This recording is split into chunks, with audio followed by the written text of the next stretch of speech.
I have lived on this earth for 74 years, and like many black men of my generation, I have seen enough to no longer be surprised by human nature. My name is Lloyd Bellamy, and I have always been a man of rules. Perhaps that's why a career as a tax collector suited me just fine. For 29 years, I've made sure the citizens of Raytown pay what they owe the state. And you know what? People hate anyone who reminds them of their obligations. My office at the local tax office was always spotlessly clean. Odette often joked that I was the only person who came home from work with the same neatly trimmed fingernails I left with in the morning. She had a way of noticing things, my Odette. Noticing all the little things that made our lives either better or worse. More often better, thanks to her. 2 years ago, cancer took her from me. 72 days of fighting, and one Sunday morning she was gone. The strange thing is, when we met in '67, I was sure that if either of us left first, it would be me. In our neighborhood, black men rarely lived to an advanced age, as if life itself had decided that we should lead short but full lives. But fate had decided otherwise. Our old house on Melrose Avenue had never been luxurious, a simple one-story, three-bedroom house, bought in the early '80s, when prices in Raytown were respectable. At the time, we thought we'd raise children there, lots of children. But God only gave us Isaac, and frankly, sometimes I think we didn't even handle even one properly. After Odette died, every corner of the house reminded me of her. Her mug with the chipped handle still stood on the kitchen table because I hadn't found the energy to put it away. Her gardening gloves hung on a hook by the back door. Her favorite rocking chair on the porch creaked with every gust of wind, as if she still sat there watching the neighborhood kids. "Lloyd, you can't live among ghosts forever," Odette's sister Pearl told me 18 months after the funeral. "Sell this house. Start over." Pearl had always been a practical woman. Unlike my Odette, who could spend hours gazing at clouds or telling stories about strangers in the grocery store, Pearl preferred action to words. She was the one who helped me sort through Odette's things, carefully putting dresses and blouses into boxes for charity while I sat on the edge of the bed, unable to move. Deep down, I knew she was right. Every morning I woke up feeling like Odette was about to walk into the bedroom with a cup of coffee, just as she had done for 46 years. Every evening I turned on her favorite lamp in the living room, though I preferred to sit in semi-darkness myself. I was becoming a recluse, clinging to the past. The realtor, a young woman named Velma Cornish, was surprised at how quickly the house went off the market. Apparently, our quiet neighborhood has become trendy among young families craving space away from the urban center. "Mr. Bellamy, you'll have enough money to buy something smaller but in a better neighborhood," she remarked as we signed the papers in her office, which smelled of new furniture and ambition. Velma didn't know I had savings. Not just savings, a fortune by the standards of my kind. Odette always said I was a cheapskate, but the truth is, I was just afraid. Afraid of being on the street like my father when the factory closed in '59. Afraid of not being able to give my family what they needed. So every month, part of my paycheck went into an account I hardly ever touched. And now, at 74, with pain in my knees and emptiness in my heart, I could afford almost any house in Raytown.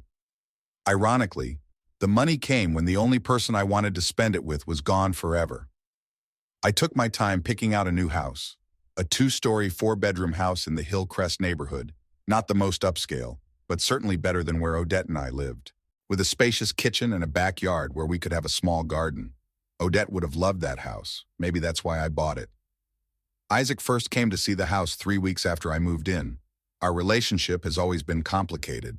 My son, an only child, grew up with the belief that the world should be laid at his feet. Perhaps Odette and I spoiled him too much, trying to give him everything we lacked. He went to a good college, got a business degree, but never built a stable career. Instead, he went from one promising project to another, always sure that the next venture would make him rich. "Not bad, Dad," he said, looking around the high-ceilinged living room. "But why do you need all this space? You're alone." I heard in his voice the same thing I'd heard for years, a mild annoyance at my existence, mixed with an ill-concealed interest in my finances. "I thought you might like to stay here occasionally. There's a spare room for you," I replied, trying to keep my voice casual. Isaac hummed, running his finger along the shelf of books I'd arranged in exactly the same order as they'd been in the old house. "I'm rarely in Raytown now, you know. Things in Chicago take up all my time." Chicago business is another vague explanation for what my son does. For the last 2 years, he'd been talking about some tech startups, but I'd never heard specifics. Odette always believed his blurb. I didn't. After my wife died, Isaac and I saw each other at the funeral, Then at Christmas that year when he stopped by for 2 hours, constantly answering messages on his phone. And now, a brief visit to assess my new property. "You should have consulted me before buying," he remarked, looking out the window into the backyard. "I could have found you something with investment potential." It was so like him to think that in my 74 years, I should be thinking about investment potential instead of comfort and peace. "I like this house, Isaac," I replied simply. "Sure, Dad, sure." He patted me on the shoulder like I was a kid who'd made a cute but pointless craft. "By the way, I wanted to talk to you. I have some news." I could tell from his tone that the news was really important. Isaac always spoke in a particular way when he thought he was telling me something important, a little louder, with theatrical pauses between words. "I met a woman," he announced, sitting down on the edge of the couch and leaning forward. "Her name is Nancy Price. She's amazing." I nodded, trying to look interested. Isaac had met amazing women dozens of times in his 41 years of life. There was even one he'd married, Valerie, a sweet girl who'd given birth to his son and then been dumped when the boy turned 2. "She's special, Dad," Isaac continued, not noticing my skepticism. "And her mother, Ruth, is a wonderful woman, too. You'll like them." I thought of Tristan, my grandson, whom I'd seen only a few times in my life. Isaac rarely spoke of him, as if the boy were an unfortunate typo in his biography. "Are you planning on bringing them here?" I asked, thinking about how long it had been since I'd had a woman in my house. "Sort of," Isaac answered with that special smile that always appeared on his face when he was about to ask for something substantial. "In fact, I have an offer that benefits us all." And that's when I should have sensed a storm was coming. But like many fathers, I continued to believe that there was something good in my son, that somewhere deep inside that narcissistic man lurked the boy that Odette and I loved so much. I just didn't know that a few weeks later I would find myself on the doorstep of my own home with a suitcase in my hand, listening to words I never expected to hear from my own child. 2 weeks after talking to Isaac, I heard a car stop in the driveway. I wasn't expecting visitors, but I knew immediately it was my son. He'd had this habit of showing up unannounced since he was a teenager, showing up on the doorstep with a smile that disarmed any complaints. Looking through the curtain, I noticed that he didn't arrive alone this time. A woman with perfectly straight shoulder-length hair stepped out of the passenger door of his silver sedan, dressed in a white pantsuit that seemed too dressy for a casual visit. An older woman climbed out of the back seat, her graying hair gathered into a neat bundle, and a posture reminiscent of an old-school teacher who would never let a student slouch. I stepped out onto the porch to greet the unexpected guests. Isaac was smiling broadly, his eyes shining with that special sparkle that came out when he was particularly pleased with himself. "Dad! Surprise!" He spread his arms like a magician performing his best trick. "Meet Nancy, and this is her mother, Ruth." Nancy was attractive, with neat features and dimples in her cheeks that appeared when she smiled, and she smiled a lot. She was about 35, and I noticed an expensive watch on her wrist that indicated either a good job or Isaac's generosity. "It's a pleasure to meet you, Mr. Bellamy." She held out her hand with a flawless manicure. "Isaac has told me so much about you."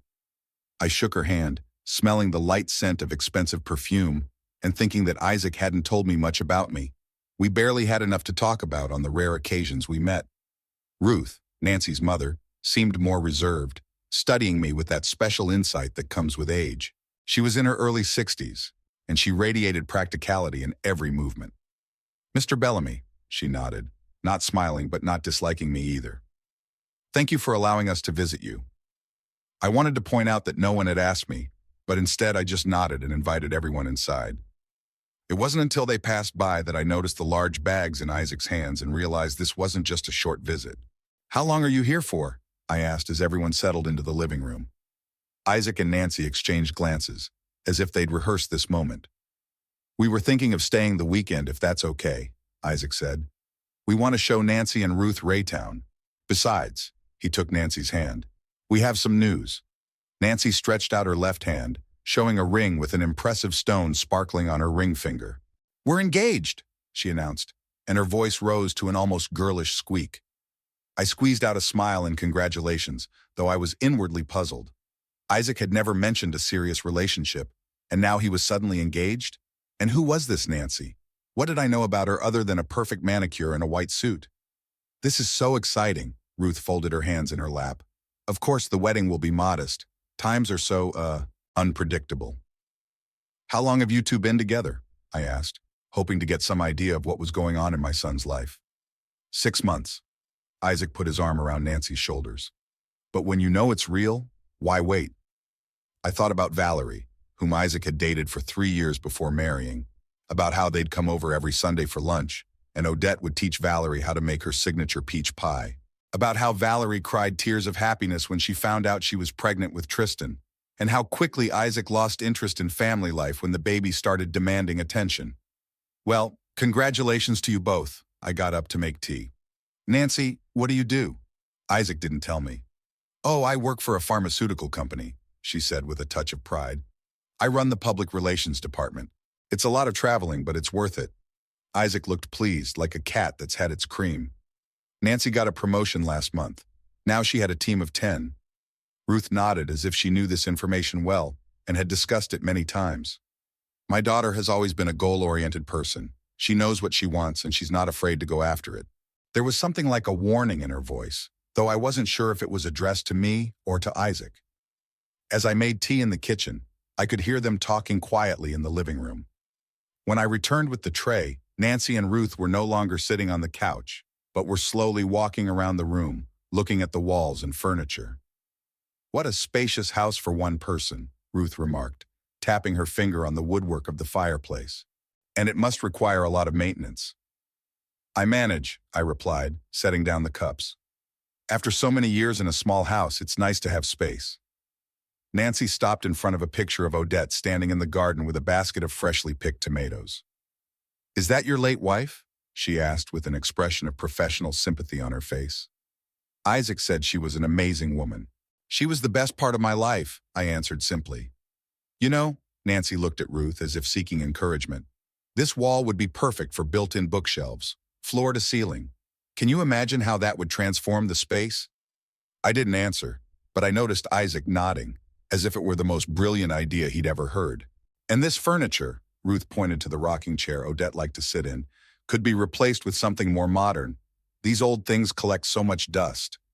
That's my wife's chair, I said quietly. It stays where it is. A slight tension hung in the air, but it was quickly dispelled when Isaac offered to show me the whole house. Dad, can we take a little tour? Nancy and Ruth want to see the whole house. Without waiting for my answer, he was already leading them up the stairs to the second floor.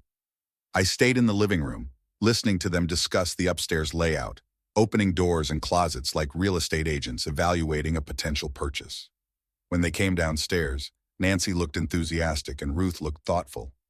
4 bedrooms is great, Nancy said, taking a seat next to Isaac. 1 master bedroom, 1 guest bedroom, 1 could be a wonderful home office, and the 4th, well, who knows? She smiled meaningfully at Isaac. He stroked her arm. You're getting too ahead of yourself, dear. Ruth cleared her throat. Tell me, Mr. Bellamy, have you thought of moving to a place more age-appropriate? A nursing home with good care, for instance? I choked on my tea.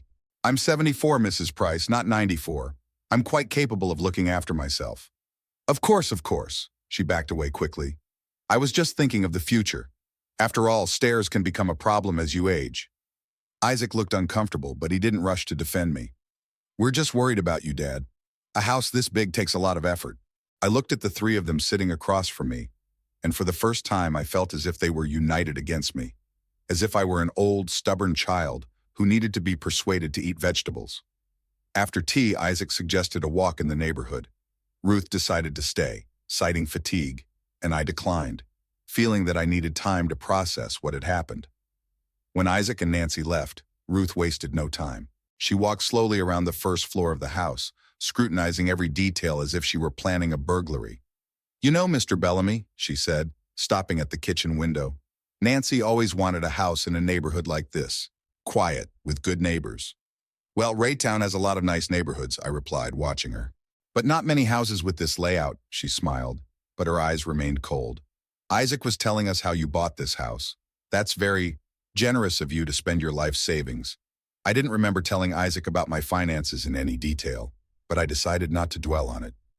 I earned that money, Mrs. Price, and I have decided that in my old age I am entitled to comfort. Of course, she nodded, but her tone was clearly one of disagreement. It's just that at your age, a lot of people think of leaving an inheritance to their children, to make it easier for them. I could feel the irritation building up inside. My son got an education that I paid for, and I always supported him when he needed it, and he needed it a lot. Ruth sighed, as if I didn't realize something obvious. I didn't mean to offend you, Mr. Bellamy. It's just that Isaac and Nancy are a young couple with a lot ahead of them, and a house like this would be the perfect place to start a family. That's when I realized where the wind was blowing. They weren't just here to meet me or announce their engagement. They had plans for my house. When Isaac and Nancy returned, flushed and revitalized from their walk, the atmosphere changed. They sat side by side, holding hands, and began talking about how wonderful it would be to have a barbecue in the backyard, what kind of flower beds they could put along the path, how they could make the porch lights more modern.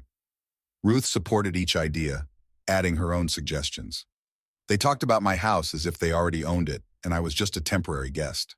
And in the master bedroom, Nancy rolled her eyes dreamily, I would definitely put a dressing table by the window. It's such a lovely light in the morning.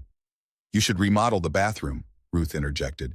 A modern couple needs modern conveniences. It's my bedroom, I reminded them, but they didn't seem to hear. And the closet could be expanded, Isaac went on. Break down a wall and make a walk-in closet. Break down the wall? I repeated, not believing my ears. In a house I'd bought 3 months ago? They were silent for a second, as if they'd just noticed me. Dad, it's just ideas. Isaac smiled the smile he used as a kid, the one he used to use when he wanted to commute the punishment for a broken window or a D in a quarter.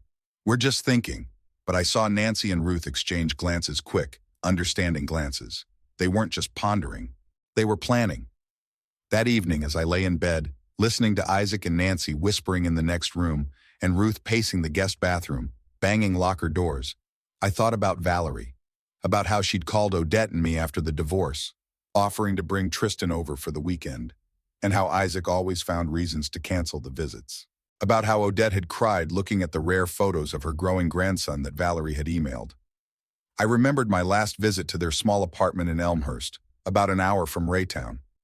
Tristan was 6 at the time, and he was showing me his collection of dinosaurs, proudly naming each one by its Latin name. Valerie looked tired. She was working double shifts as a nurse to provide for them both. He's asking about his father, she told me then, in the kitchen as Tristan fell asleep. I don't know what to say. Isaac doesn't call, doesn't visit. He doesn't pay child support regularly. I gave her money then, $500 in cash, which she refused to take at first, but then, in tears, accepted. I promised to help with Isaac, to get him to be a responsible father. But my son has always had a knack for shirking responsibility. He promised to call Valerie, but he never did. He'd promised to visit Tristan, but he'd make excuses. And then he'd start a new life, another business, another woman, another plan that didn't include his son or his responsibilities. Now, listening to Nancy laugh at something Isaac had said, I felt uneasy. Something about this situation wasn't right, and I couldn't escape the feeling that I was being tried to be forced out of my own home. After that first visit, Isaac, Nancy, and Ruth began showing up at my house with alarming regularity. First they came for the weekend, then their belongings became more and more. By the end of the month, Isaac's suits were hanging in the guest bedroom closet, and Nancy's jars and tubes lined up in the second-floor bathroom. Ruth seemed to have taken over as head of the household. She rearranged furniture, changed curtains, and even rearranged the contents of the kitchen cabinets, explaining it was a more logical way to organize the space. My objections were ignored with a polite but adamant smile. At your age, Mr. Bellamy, it's important to have everything at your fingertips, she said, placing the coffee cups on a shelf I could now barely reach. Gradually, I began to feel invisible in my own home. They planned renovations in my presence, discussed replacing furniture, even speculated about what color the walls would be in the nursery, with Nancy placing her hand meaningfully on her stomach. None of them were officially registered in my house, but in fact they already considered it theirs. That Sunday morning I woke up with a feeling of heaviness in my chest. All last night Isaac had been hanging around me with a typical concern, asking if it was tiring for me to keep such a big house, offering to help with the cleaning.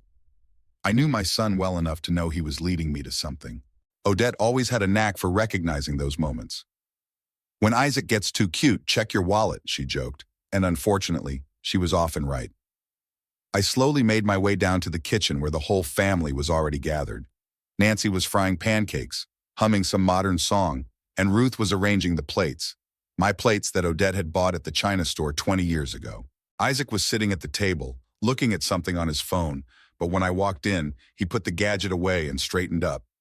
"Good morning, Dad." His voice sounded too cheerful for the early hour. "How'd you sleep?" "Not bad." I poured myself a cup of coffee, noting that they'd bought the wrong kind again. "Sit down, Mr. Bellamy." Ruth pointed to a chair. Nancy had made a wonderful breakfast.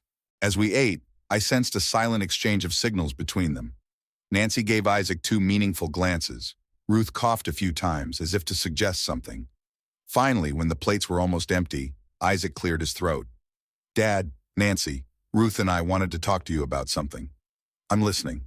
I set my fork aside, preparing myself for something unpleasant. "You know that Nancy and I are getting married soon," he began. "And we've been thinking a lot about where we're going to live." I remained silent, waiting for him to continue. "Chicago, where I work now, is too expensive for a young family," Isaac said smoothly, as if he'd rehearsed this speech beforehand. "But Raytown is a great place, especially this neighborhood. Quiet, safe, good schools close by." "Do you want to move to Raytown?" I asked, even though I already knew where he was going with this. "Yes." Nancy took Isaac's hand, smiling at me with feigned warmth. "And you see, Mr. Bellamy, when we saw this house—" "It's perfect," Ruth interjected. 4 bedrooms, a spacious kitchen, a nice yard. Just what a growing family needs. I looked at the 3 of them, at their waiting faces, and suddenly everything fell into place. Not just moving to Raytown, they wanted my house. The house I'd bought with my savings to spend the rest of my life in. "And what are you offering?" I asked, trying to keep my voice steady. Isaac exhaled, as if the hardest part of the conversation was over. "We thought you'd be better off in a smaller apartment. You said yourself that this house requires a lot of upkeep, and we could, live here?" I finished for him. "Yes," he nodded. "It would be good for everyone. You wouldn't have to take care of such a big space, and Nancy and I would have the perfect home for our family." "And Ruth, of course," Nancy added, smiling at her mother. "She would live with us, helping with the future children." I sipped my coffee slowly, giving myself time to comprehend the impertinence. They weren't just asking me to move out of my own house. They'd already planned out how they were going to live in it. "When do you want me to move out?" I asked quietly. My question seemed to take them by surprise. Perhaps they had expected objections, outrage, but not such a direct question. "Well, we thought," Isaac began, but Ruth interrupted him. "We found a wonderful apartment in a home for the elderly, just 20 minutes from here," she said in a practiced tone. "There's medical staff, organized activities, everything a person in your situation." "My situation," I repeated. "You mean an elderly black man who has to cede his house, bought with his money, to his son and his new family?" There was silence in the kitchen. Isaac looked uncomfortable. Nancy was rubbing her napkin. Only Ruth remained unfazed. "Mr. Bellamy, we didn't mean to offend you," she said. "We're just thinking of the good of everyone." Isaac, apparently sensing that the situation was getting out of hand, tried to change tactics. "Dad, we're not rushing you. Think about it. You could live worry-free and we could keep an eye on the house." "And when do you expect my answer?" I asked, still keeping an outwardly calm demeanor. "Well," Isaac glanced at Nancy, "we were hoping you could move in by the end of the month. You see, Nancy's lease on her apartment is up, and Ruth has a buyer for her house." "So you've made up your mind," I said. "We were just sure you'd say yes," Isaac said with that childlike confidence that always annoyed Odette. "You've always wanted the best for me." At that moment, something snapped in me. All my life I'd indulged Isaac, justifying his actions, forgiving his selfishness. I refused to see what Odette had noticed for years. Our son had grown up to be a manipulator, using others to achieve his goals. I got up from the table and walked over to the window. Beyond it, I could see the backyard where I planned to plant the same varieties of roses that Odette loved so much. The yard that now Nancy and Ruth wanted to remodel to suit their needs. "I bought this house with the money your mother and I have been saving all our lives," I said without turning around. "I chose it because I wanted to spend my last years here, surrounded by memories of her." "Dad, we understand, but," Isaac started to say, but I held up my hand to stop him. "No, you don't understand." I turned to them. "You've never understood what it means to sacrifice for your family, what it means to put other people's needs before your own."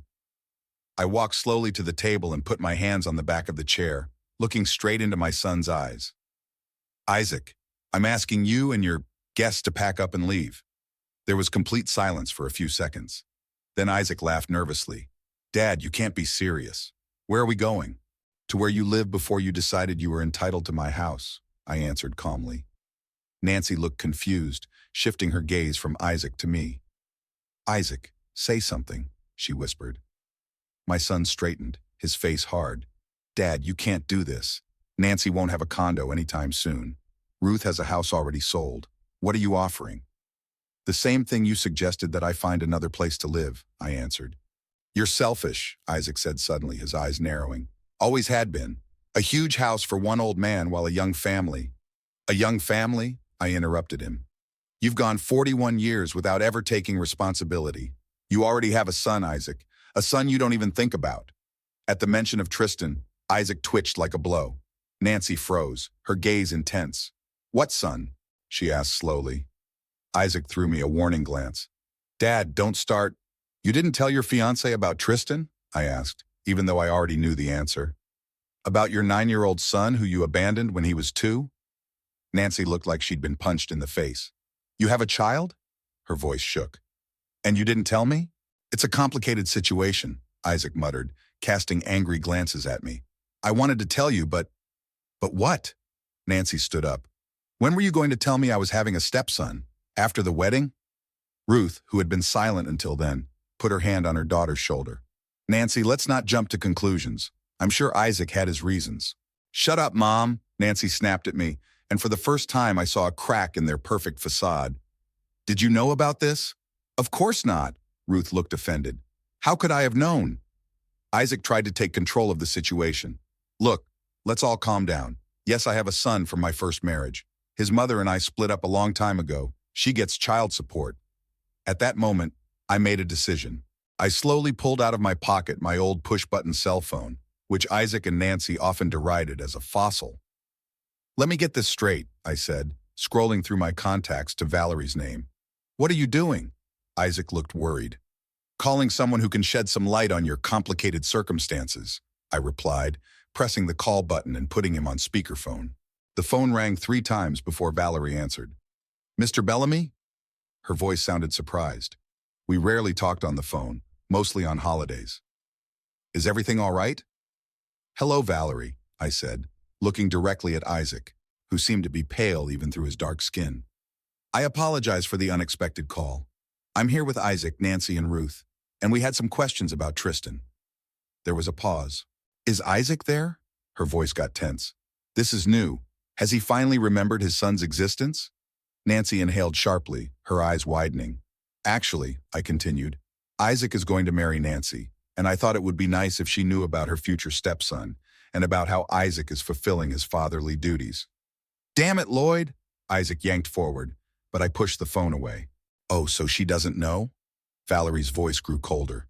Well, Nancy, if you're listening, let me tell you that your fiancé hasn't paid child support for the last 6 months, that he saw his son for the last time on his birthday 2 years ago, and that was for 20 minutes. That Tristan asks why his dad never comes to school functions, and I don't know what to tell him. Ruth sat with her mouth open. Nancy looked at Isaac as if she was seeing him for the first time. Valerie, don't listen to my father. Isaac tried to take the initiative. He's an old man, confusing the facts. I've been sending money. $400 over the last year, Isaac, Valerie interrupted him. At the court-ordered $2,000 a month. I didn't sue you just because I didn't want to traumatize Tristan any further. But maybe I should reconsider that decision. Tristan needs a father, I said into the phone. A real father, not one who shows up once a year with a gift. Turn it off! Isaac jumped up, his face contorted with rage. You have no right to meddle in my affairs. And you have no right to kick me out of my own house, I replied calmly. Valerie, Nancy spoke suddenly, her voice trembling. How old is your son? Tristan is 9, Valerie answered. He's going into 3rd grade this year. He's a wonderful boy, smart, kind, not at all like his father. And you're the only one raising him? Nancy continued, ignoring Isaac's pleading look. I have no choice, Valerie replied. His father decided that family obligations were too burdensome for his lifestyle. Nancy stood up from the table, her hands trembling. I need some air, she mumbled, and walked quickly out of the kitchen. Nancy! Isaac rushed after her, leaving Ruth and me alone with the phone. Thank you, Valerie, I said. I think you've cleared up a lot of things. You're welcome, Mr. Bellamy, she said, a slight smile in her voice. I had to admit, it was an unexpected but pleasant surprise to hear Isaac finally face the consequences of his actions. I ended the call and looked at Ruth, who was sitting still, as if trying to make sense of what I'd heard. Did you know? She finally asked. All this time? Of course, I answered. Tristan is my only grandson. I love him, though I've seen too little of him because of my son. Ruth shook her head slowly. Yeah, I didn't know.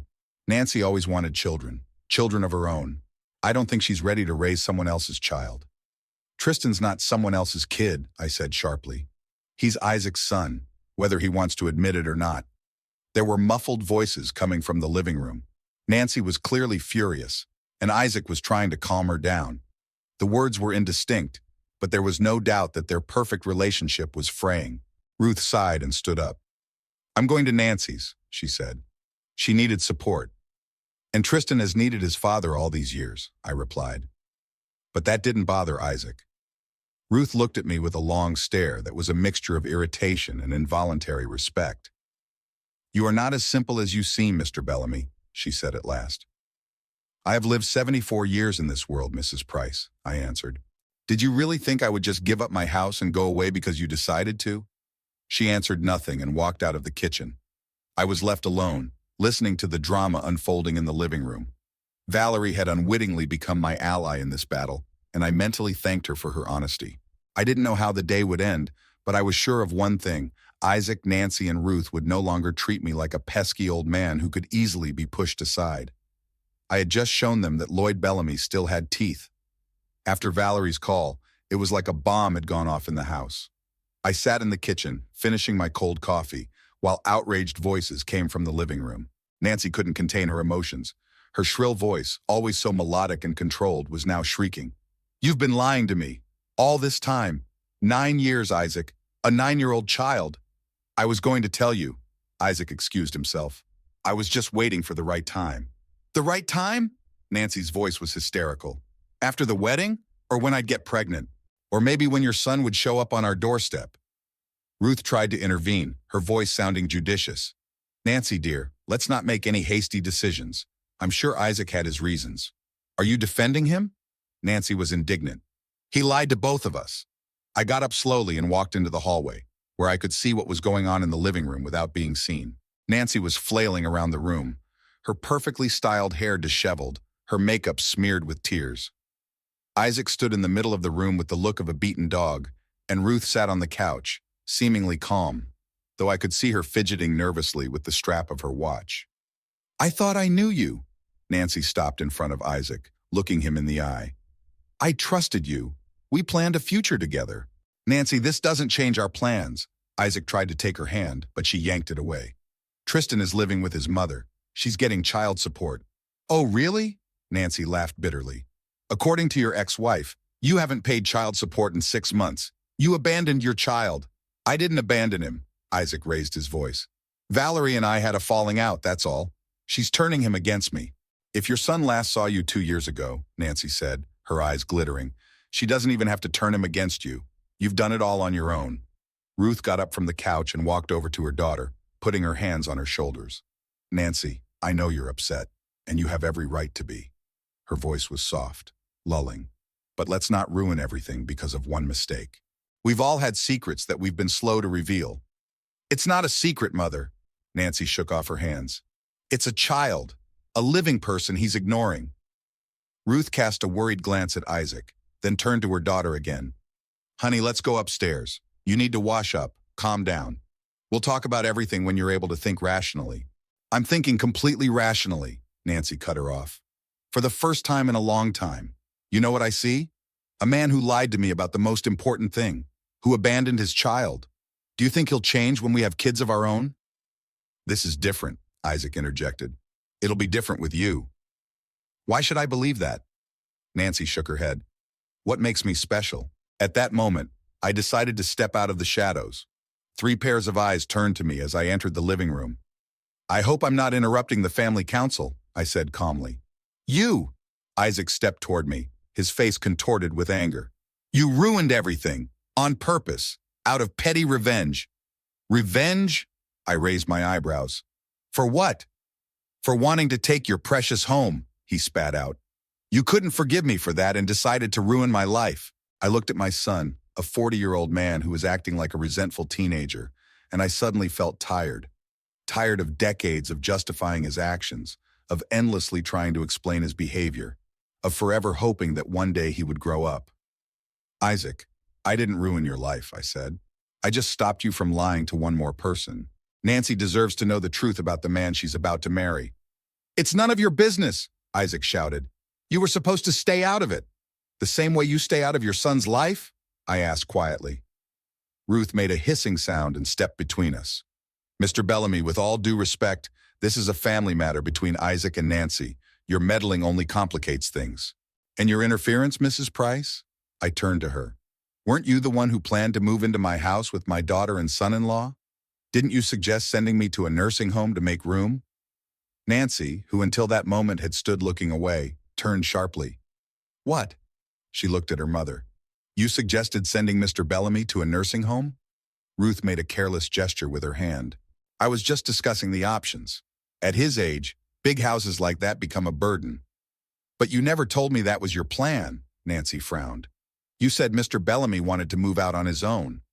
Because that's the way it was supposed to be, Ruth threw me a disapproving look. Any reasonable person would have realized it was the best solution for everyone. I saw Nancy take a step back, as if seeing her mother in a new light. Is that why you were so interested in us moving here? She asked slowly. Not because you were worried about Isaac and me, but because you wanted free housing? Don't be silly, Ruth said. Of course I was thinking about you.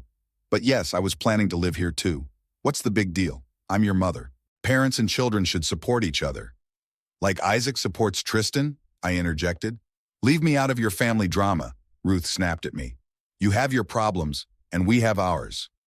It was all a lie, Nancy shook her head, speaking more to herself than to anyone else in the room. You sold your house without even asking me because you had already made plans to move here. Nancy, honey, Ruth tried to take her hand. I did it for us. Think of all the opportunities we'd have in this house. You wouldn't have to work when the kids came along. I could help with them. We'd be a real family. At the expense of evicting an elderly man from his own home? Nancy took another step back. Is that your idea of family? Isaac, sensing the situation was getting out of hand, tried to intervene. Nancy, let's not exaggerate. No one was going to evict my father. We just offered him an option that would be good for everyone. A win-win? I couldn't stop laughing. You and Nancy and Ruth, maybe. What about me? You'd be better off in a place where you were taken care of, Isaac insisted. You're getting older, Dad. You need help. I'm 74 years old, Isaac, I said. I'm fully functional. I worked until I was 65. I drive my own car. I take care of myself. The only help I need is to keep my own son from trying to foreclose on my home. See? Isaac turned to Nancy. He won't listen to the voice of reason. He's just a stubborn old man.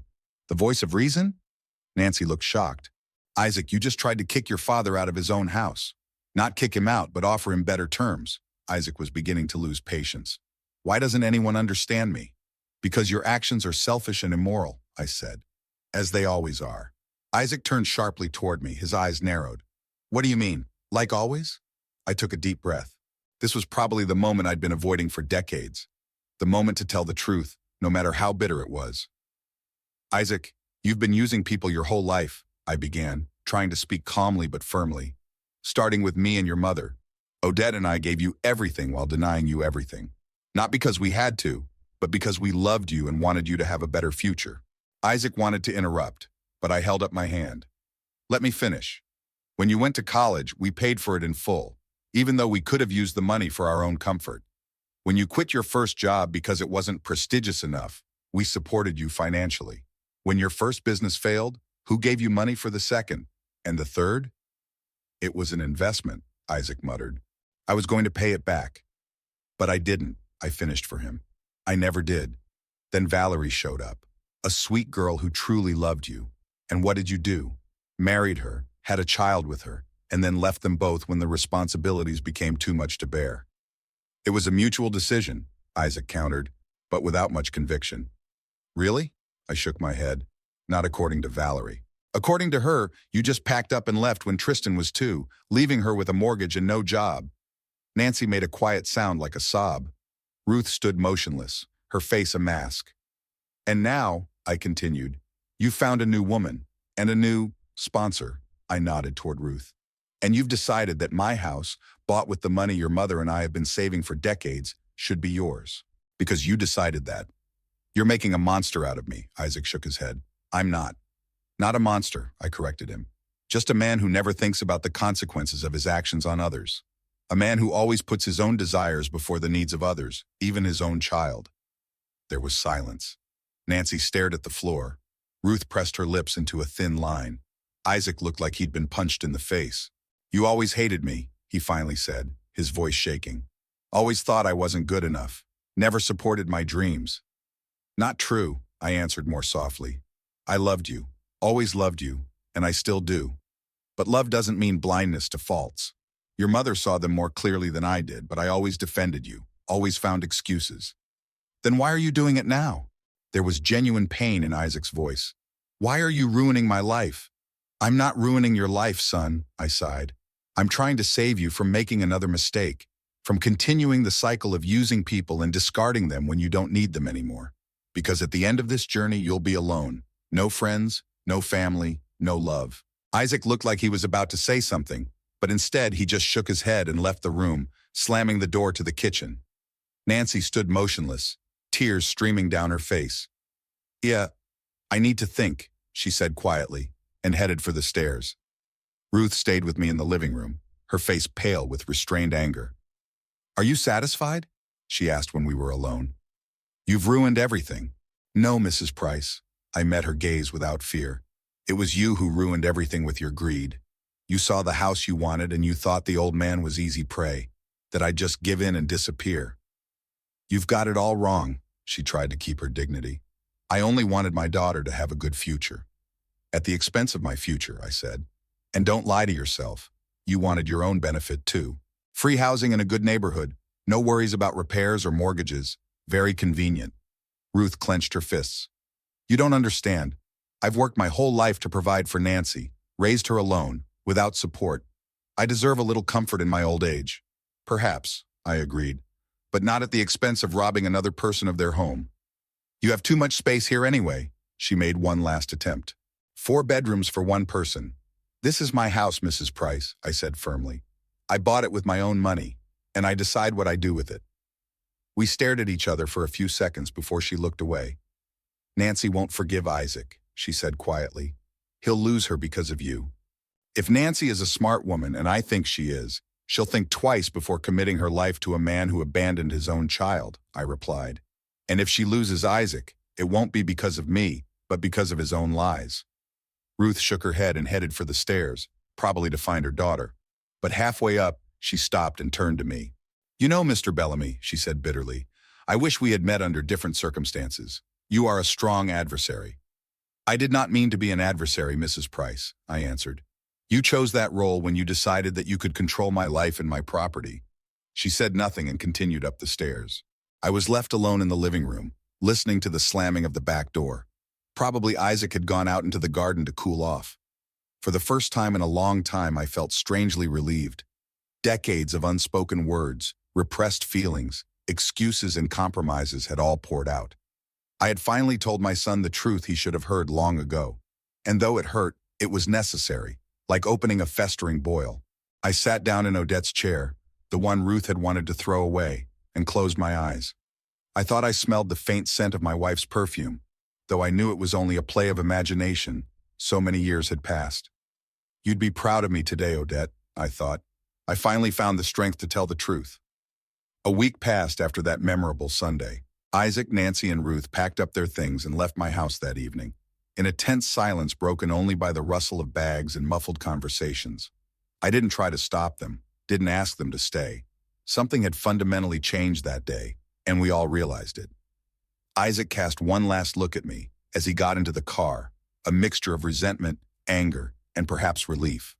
It was as if the weight of pretense had finally lifted from his shoulders. Nancy avoided looking at me, her eyes red with tears. Only Ruth retained her icy dignity, nodding goodbye to me like an equal opponent after a completed game of chess.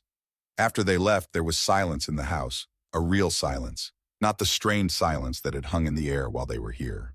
I could arrange things the way I wanted, put the mugs back where they belonged, turn on the jazz that Odette loved without fear of Ruth's disapproving glances. But in the midst of this peace, I couldn't help thinking about Tristan. The boy I'd seen only a few times in my life was my only grandson. I thought about how little time I had left and how much I had already lost. On the third day, I found Valerie's phone number and called her, not quite sure how she would react. "Mr. Bellamy?" The surprise in her voice was palpable even through the phone line. "Is something wrong?" "Nothing bad, Valerie," I hastened to reassure her. I paused, searching for words. "I was wondering if I could visit Tristan, and you, of course." There was silence. I could almost see her considering my request, weighing the pros and cons. "After that phone call," she began cautiously. "I realize this may seem strange," I interrupted, "but I was seriously thinking about how much time I'd wasted. How old is Tristan now?" 8? 9, she corrected. "He turned 9 in April." I felt a pang of shame. Even my own grandson's age was inaccurate. "Valerie, I know I don't have the right to ask this, but I'd like to meet him for real. If you'll let me, of course." There was another pause, a longer one. "I think it is possible," she said at last. "But Mr. Bellamy, I have to be honest. Tristan doesn't know you. He saw you a few times when he was a boy, but he hardly remembers." "I understand," I said, feeling my throat constrict. "But better late than never, isn't it?" "You're right about that." There was warmth in her voice. "When would you like to come?" "We've arranged to meet next Saturday. I've been on pins and needles all week, worrying like I haven't worried in a long time. What to say to the boy? What would I talk to him about? Would he like me?" These thoughts swirled around in my head, giving me no peace of mind. Friday night, I went to the toy store, for the first time in years. A young salesman with tattoos covering his arms patiently showed me the different options. "My grandson is into dinosaurs," I explained, feeling strangely proud to say the word grandson. "How old is he?" the salesman asked. 9, I answered, this time without hesitation. I chose a Tyrannosaurus skeleton kit, not too childish but not quite an adult gift either. Something that would interest a smart 9-year-old boy. Saturday morning, I put on my best shirt, the navy blue one Odette had given me for our last birthday together. I shaved thoroughly, even trimmed my eyebrows and ears, little things I'd paid less and less attention to in recent years. I wanted to look presentable. Not an old and neglected grandfather, but a man he could be proud to know. Elmhurst, where Valerie and Tristan lived, was about an hour's drive from Raytown. I got there without a problem, following the directions on the navigator my neighbor had set up for me. Their apartment was in a neat 3-story building with a small playground in the courtyard. I rang the doorbell, holding the wrapped gift in my hands, feeling my heart racing. Valerie opened the door. She'd changed since the last time I'd seen her, a crinkle in the corner of her eye, a shorter hairline. But her smile was still the same, open and sincere. "Mr. Bellamy," she held out her hand. "Come in, please." "Lloyd," I said. "I think it's time you called me by my first name." She smiled wider and stepped aside to let me into the apartment. It was clean and cozy inside, though a little cramped. The living room was both a dining room and a playroom. Books and dinosaur figurines stood neatly on the shelves. On the wall were framed drawings of children, bright, full of life and movement. "Tristan," Valerie called out. "We have a visitor." A boy appeared from a side room. He was tall for his 9 years, thin, with a mop of curly hair and attentive dark eyes, Odette's eyes. He looked at me appraisingly, obviously trying to remember where he'd seen me. "Hello, Tristan," I said, trying to keep my voice casual, though my insides clenched with excitement. "I'm your grandfather, Lloyd." "The one who sent me the book about the stars at Christmas?" he asked, and I was relieved to hear curiosity in his voice rather than distrust. "Yes," I confirmed, though I couldn't remember what I'd gotten him for Christmas. Odette had probably picked out the gift. She always had a better sense of what children needed. "I'm sorry I didn't visit you more often." Tristan shrugged, the same gesture Isaac had done so often at his age. "It's okay. Mom said you live far away." I cast a glance at Valerie, who blushed slightly. We both knew that an hour's drive wasn't such an insurmountable distance, but I was grateful that she wasn't turning her son against me, as she might well have deservedly done. "I brought you something," I said, holding out the package. "Your mom said you were into dinosaurs." Tristan's face brightened. He took the package, glanced questioningly at Valerie, as if asking for permission, and when she nodded, he opened it quickly. "Wow!" His eyes widened at the sight of the box. It's a real Tyrannosaurus skeleton that glows in the dark. I've seen one of these in a museum.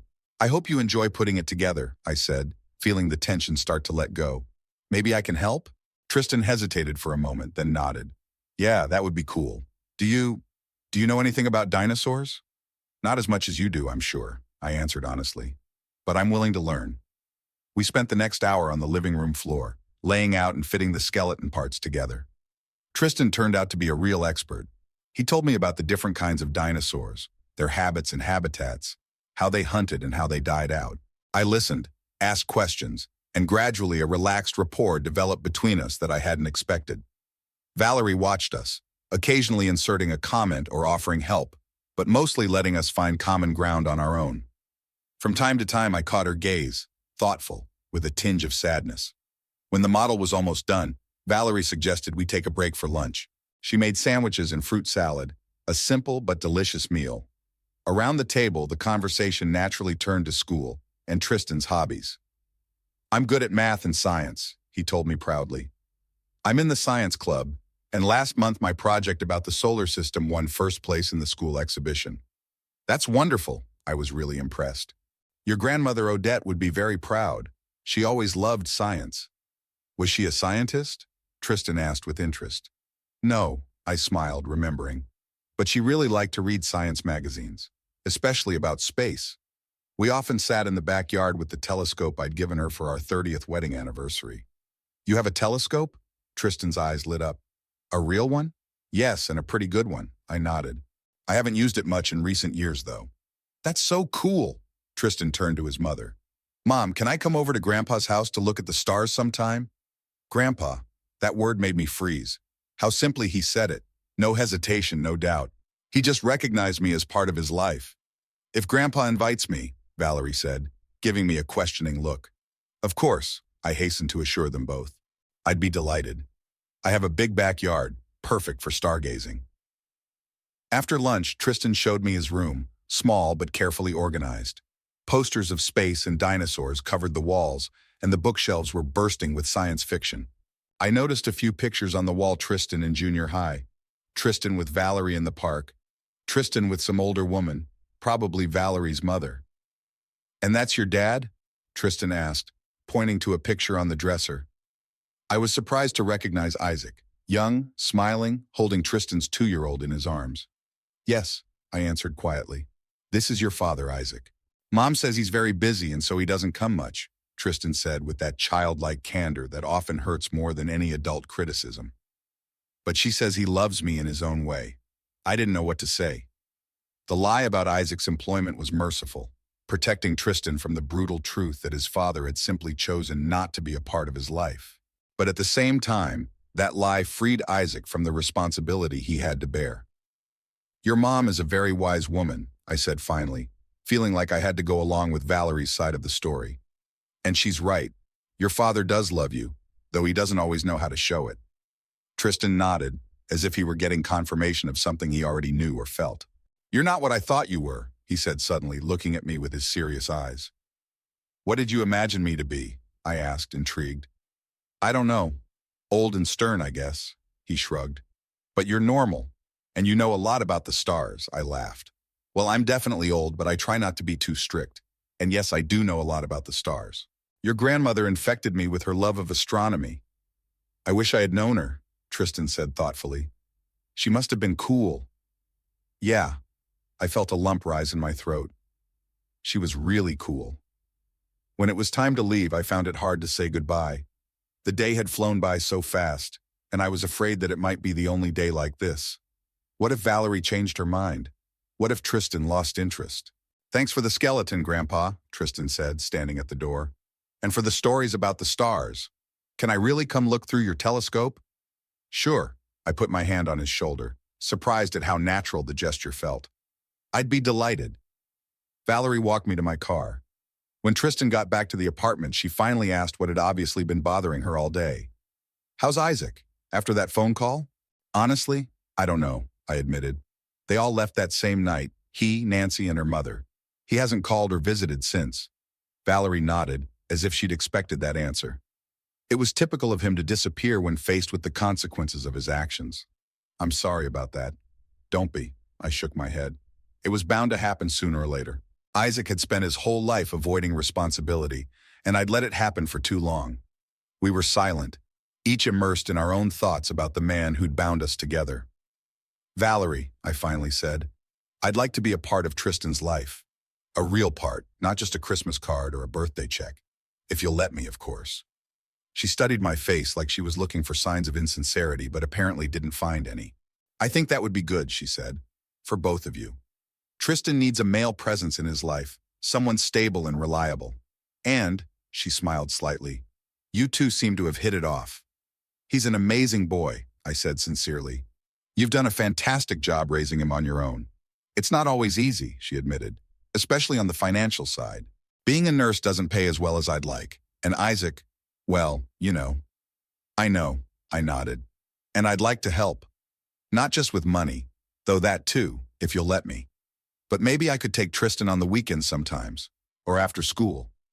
That would be great, her face brightened. I often have night shifts, and finding someone to watch him isn't always easy. I felt different on the way home than I had when I drove to Elmhurst. Something had changed in me during that day. It was as if a part of me that had been frozen since Odette's death was starting to thaw. In the rearview mirror, I saw not only a lonely old man, but a grandfather. A man with a future, not just a past. Driving into Raytown, looking at the familiar streets, I thought about my big, empty house, about the 4 bedrooms no one uses, about the backyard where no one plays, about the telescope gathering dust in the attic. And then I made a decision I should have made a long time ago if I hadn't been so consumed with my loss and loneliness. My house won't be left to Isaac, not after he tried to kick me out of it, but it wouldn't be sold to strangers after I died. No, I had a better idea. An idea that would make Odette smile if she could see me now. I would rewrite my will. My house would go to Tristan when he turned 18. Until then, Valerie would be his guardian and could live there with her son if she wanted. It would be my gift to them both, the stability they'd been denied for so long. At a stoplight, I smiled at my reflection in the mirror. Odette had always said that as one grew older, one began to see things more clearly, discarding everything unnecessary and focusing on what really mattered. Today, I finally realized what she meant. Monday morning, I called the office of Oliver Pratt, an attorney we had worked with since my days at the IRS. Oliver was a few years younger than me, but had already started talking about retirement, although his sharp mind had not lost its grip. We agreed to meet at his office on Wednesday. I spent the next 2 days getting my paperwork in order and thinking about my decision. The more I thought about it, the more I was convinced I was on the right track. Odette always said that the toughest decisions are often the best if they are made with love in your heart, not bitterness. Wednesday morning, I put on my best suit, the dark gray one I had married Odette in, which now hung a little loosely on me. Years and sadness had done their work. Still, I wanted to look presentable for the big day. Oliver's office was in a small 2-story building in the business section of Raytown. When I walked in, his secretary, an older woman with neatly styled silver hair, smiled welcomingly. "Mr. Bellamy, it's nice to see you again. Mr. Pratt is expecting you." Oliver greeted me with a handshake and pointed to the chair across from his desk.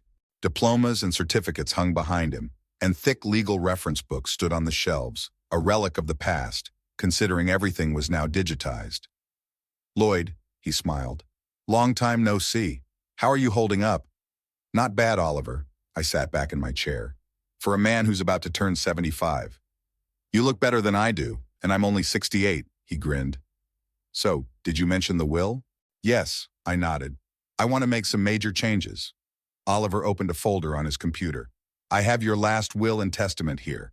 According to it, your estate, including the house, is to be divided after your death between your son Isaac and a children's charity organized in Odette's memory.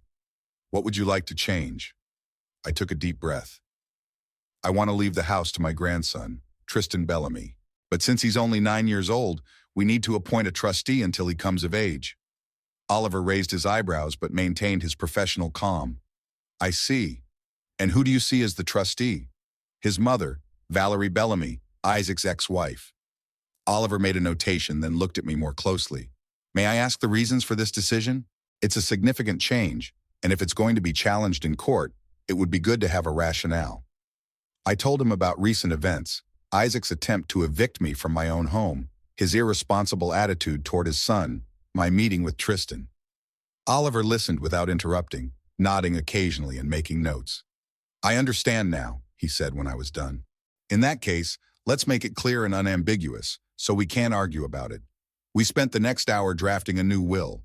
The house and the bulk of my savings would go into a trust set up for Tristan, with Valerie as trustee. She was given the right to live in the house with her son until his majority, to use the interest from the trust fund to maintain the house and Tristan's education. When he turned 18, he could dispose of the property as he saw fit. "What about Isaac?" Oliver asked as we neared the end. "Do you want to leave him out of the will completely?" I wondered. Despite everything, Isaac was still my son. And though my anger at him was still strong, I didn't want to act out of revenge. "No," I decided. "Leave him 10% of my investment. But on one condition, he must pay off all child support arrears and set up regular payments to Tristan. If that doesn't happen before I die, his share also goes into Tristan's trust." Oliver nodded with a slight smile. "Fair enough, and wise." When all the details were agreed upon, Oliver printed out the document, and I signed it in the presence of 2 witnesses, his secretary and a young lawyer from the office next door. "That's it," Oliver said, handing me a copy of the will. "I'll file a notarized copy with the court, and it will be kept in our safe. Is there anything else I can do for you?" "Yes," I pulled another folder out of my briefcase. "I'd like to execute a power of attorney for Valerie Bellamy so she can make medical and financial decisions on my behalf if I become incapacitated." Oliver looked surprised. "Are you sure? It's usually given to the next of kin."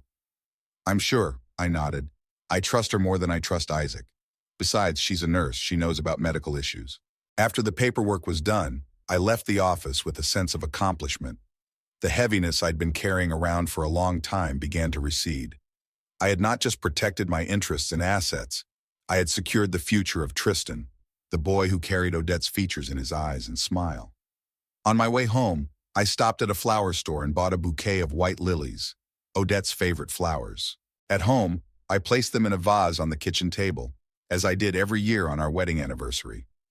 "I hope you approve of my decision," I said into the void, imagining how she would smile and say, "You did the right thing, Lloyd, finally."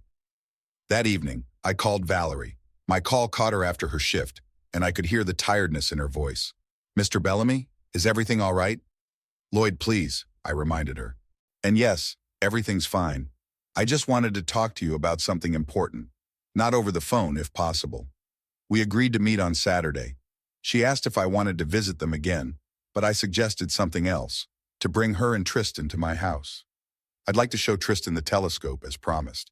And I have a suggestion that concerns you both." Saturday morning, I got up early to get ready for my guests to arrive.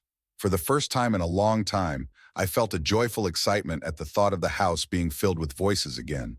I baked a cupcake using Odette's recipe for nuts and raisins, checked the telescope, took it out to the backyard, and set it up. Although stargazing during the day is impossible, I wanted to have everything ready for the evening. At exactly noon, the doorbell rang. Valerie and Tristan stood on the doorstep, both a little embarrassed but smiling. "Welcome," I opened the door wider. "Come in, please." Tristan looked around the house with curiosity, noting details that adults didn't usually: the small crack in the living room ceiling, the old clock ticking on the wall, the collection of vinyl records in the corner. "You have a great house, Grandpa," he said, and I felt warm again. "And it's so big." "Too big for one old man," I agreed as I led them into the kitchen. "But he doesn't seem so empty today." Over lunch, which I'd prepared with care roast chicken with potatoes and vegetables like Odette liked to make on Sundays, we talked about everything, little by little. Tristan talked about school, about his science project, about his friend Dominic, with whom they were building robots from a construction kit. After lunch, I took them to the backyard, showed them the telescope, and explained how to use it. Tristan listened with rapt attention, asking questions that surprised me with their depth for a 9-year-old. "When it gets dark, we'll be able to see Jupiter," I promised. "And if we're lucky, even its satellites." While Tristan explored the garden, I motioned for Valerie to sit down on a bench under an old apple tree, the same one that Odette and I had planted the first year after we bought our old house, and which I had, to the gardener's surprise, moved and replanted here. "Valerie, I have a suggestion," I began as we settled into the shade of the tree. "I've changed my will. This house will now go to Tristan when I die. She looked shocked. What? But why? I don't understand. Because he's my only grandson, I answered simply. And because his father doesn't deserve this inheritance after what he did. But there is one thing. Since Tristan is only 9 years old, a trustee is needed until he comes of age. I've appointed you. Valerie shook her head as if she couldn't believe her ears. Me? But we barely know each other. I've seen you take care of Tristan, I said, raising him alone without support. You deserve this house as much as he does. And I have a suggestion. Why don't you move in here now? Move in? Her voice trembled. But you live here. It's a big house. I put my hand around the garden. 4 bedrooms, 2 stories. Plenty of room for everyone. Tristan could go to the local school. It's one of the best in the area. You wouldn't have to pay rent, and I stopped, trying to find the words. I wouldn't be so lonely. Valerie stared at me for a long moment, then shifted her gaze to Tristan, who was studying the stones at the edge of the garden. What about Isaac? She asked at last. Isaac has no say in the matter, I answered firmly. This is my house, and I decide who lives in it. If he wants to visit his son, the door will be open. But if he wants to stay, he'll have to pay rent, just like any other adult. Valerie smiled weakly. I don't think he'd be interested in that. He doesn't like to pay. I know, I nodded. That's why I'm suggesting it to you, not him. We sat in silence, watching Tristan chase the butterfly, his laughter ringing in the silence of the garden. I have to think about it, Valerie said finally. It's a very generous offer, and I'm grateful. But it's a big decision, especially for Tristan. Changing schools, changing friends. Of course, I nodded understandingly. Think it over. The offer still stands whenever you decide. In the evening, as I promised, we watched the stars. Tristan was thrilled when he could make out the streaks on Jupiter and its 4 largest satellites. His genuine enthusiasm reminded me of Odette. She was just as fired up at the sight of cosmic wonders. This is the best day of my life, Tristan said as he and Valerie left. Can we come again, Grandpa? Anytime, I hugged him goodbye. This house is always open to you, and for your mom too. After they left, I sat on the veranda, looking at the stars and thinking about the future. For the first time in a long time, it didn't seem empty and meaningless. I imagined Tristan growing up in this house, bringing his energy and curiosity to it, filling the void that had been created by Odette's departure. A week later, Valerie called to say that she and Tristan had accepted my proposal. But on one condition, she added, we'll pay for utilities and food. I don't want to live on someone else's welfare. You're too proud for your own good, I grinned. But I agree. A fair compromise. They moved in at the end of the month. Tristan chose a room on the 2nd floor overlooking the garden, and Valerie took the guest bedroom next door. The first few days were awkward, getting used to each other's habits and routines. But gradually the house filled with life, which it lacked. We often sat on the veranda in the evenings watching the stars. Tristan asked endless questions about space, about life, about the past. I told him stories about Odette, about what a wonderful woman she had been, and I could see the respect growing in his eyes for the grandmother he had never known. Valerie, reserved at first, gradually relaxed. She started working at the local hospital. Her schedule became more stable, and she no longer looked tired all the time. Some evenings she and I would sit in the kitchen, drinking tea and talking about Tristan, about life, sometimes even about Isaac, though those conversations were always filled with sadness. Isaac never showed up, never called. I'd heard from mutual acquaintances that he'd broken up with Nancy shortly after the incident. Ruth was rumored to be extremely unhappy about it and blamed it on me. This did not surprise or upset me. One day, about 3 months after Valerie and Tristan moved in, we received a letter from Isaac's attorney demanding an explanation as to why his rightful inheritance was now occupied by outsiders. Oliver responded with a clear and unambiguous letter explaining that the house is my property and I have every right to decide who lives in it. He also reminded me of my child support arrears, which by then had reached an impressive amount. There were no more letters. In the winter, Tristan and I built a snowman in the garden, the first in many years. In the spring, Valerie planted a vegetable garden in the spot I had long planned to use for Odette's roses.